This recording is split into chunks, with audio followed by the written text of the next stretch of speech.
हिंदी सहाफ़त और अवधी की सहाफ़त तीनों दरिद्र हो जाएंगे, उनके पास कुछ बचेगा नहीं।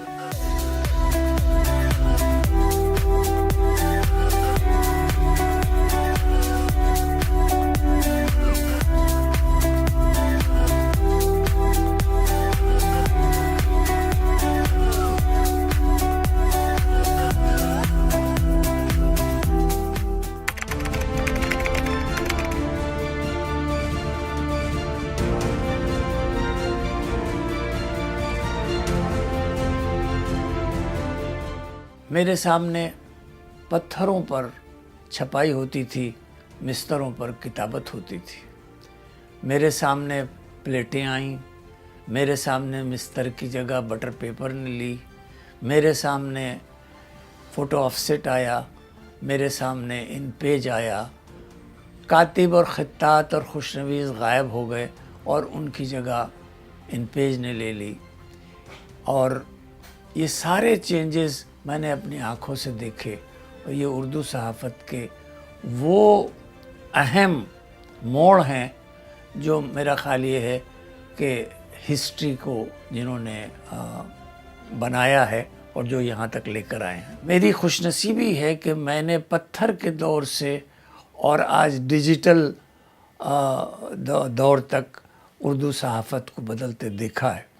मैं वो बात नहीं कहूँगा कि सहाफ़त में सहाफ़ियों ने क्या किया और सहाफ़त ने अपने रुख कितने बदले, मैं उसकी टेक्निकल साइड पे बात कर रहा हूँ।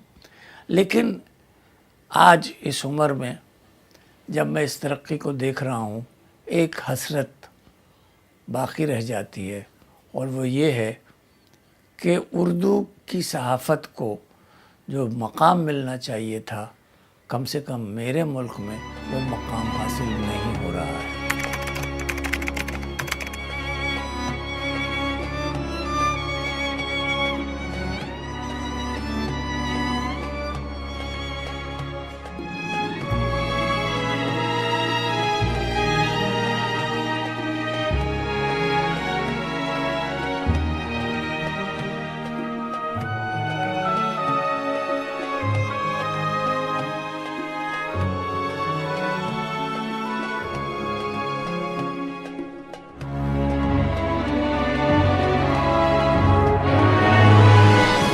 आज़ादी के लिए महात्मा गांधी, जवाहरलाल नेहरू, मौलाना आज़ाद और अंबेडकर साहब, सरदार पटेल, इन लोगों ने शुरू किया था जंग आज़ादी का। और उस वक्त सबसे अहम जो रोल था हिंदुस्तान में पब्लिक को उसके बारे में बोलने का, वो सिर्फ उर्दू सहाफ़त का था सबसे पहले।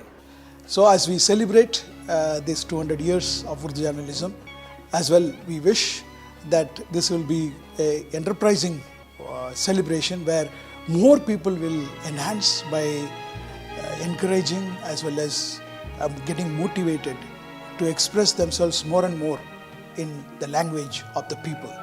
And this royalness and this poetical expression should continue. Urdu सहाफ़त का ये बड़ा रोल 200 साल से रहा है कि इसने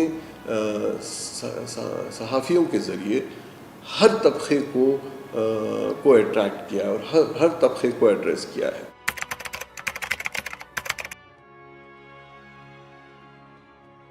उर्दू सहाफ़त का माजी इंतहाई ताबनाक, इतना ताबनाक कि अगर उस पर गुफ्तगू की जाए तो घंटों की जा सकती है, फिर भी ये होगा कि हक़ तो ये है कि हक़ अदा ना हुआ। तो मैं समझता हूँ कि अब चूँकि मुस्तक़बिल डिजिटल मीडिया का है, इसलिए उर्दू सहाफ़त के डिजिटलाइज्ड होने की वजह से उसका मुस्तक़बिल बहुत रोशन और बहुत ताबनाक है। अब जो है वो सहाफ़त का रंग रूप ही काफ़ी बदला है, यानी कि सोशल मीडिया की आमद से सहाफ़त का जो हुलिया है वो बदल गया है और उर्दू सहाफ़त को भी अपने आप को इस नए रंग रूप में ढालना पड़ेगा। द गार्जियन के मुताबिक 6000 ज़बानों में से दुनिया में से तकरीबन 3000 ज़बानें इस सदी के ख़त्म होने से पहले इस दुनिया से नेस्त नाबूद हो जाएगी। ऐसे ज़माने में अपनी उर्दू ने अपनी सहाफ़त के 200 साल पूरे किए। जाहिर सी बात है, आप इससे अंदाज़ा लगा सकते हैं कि कितने चैलेंजों को इस ज़बान ने कबूल किया होगा। हम सब तमाम के तमाम उर्दू ज़बान से मोहब्बत करने वालों को, जिन्होंने बग़ैर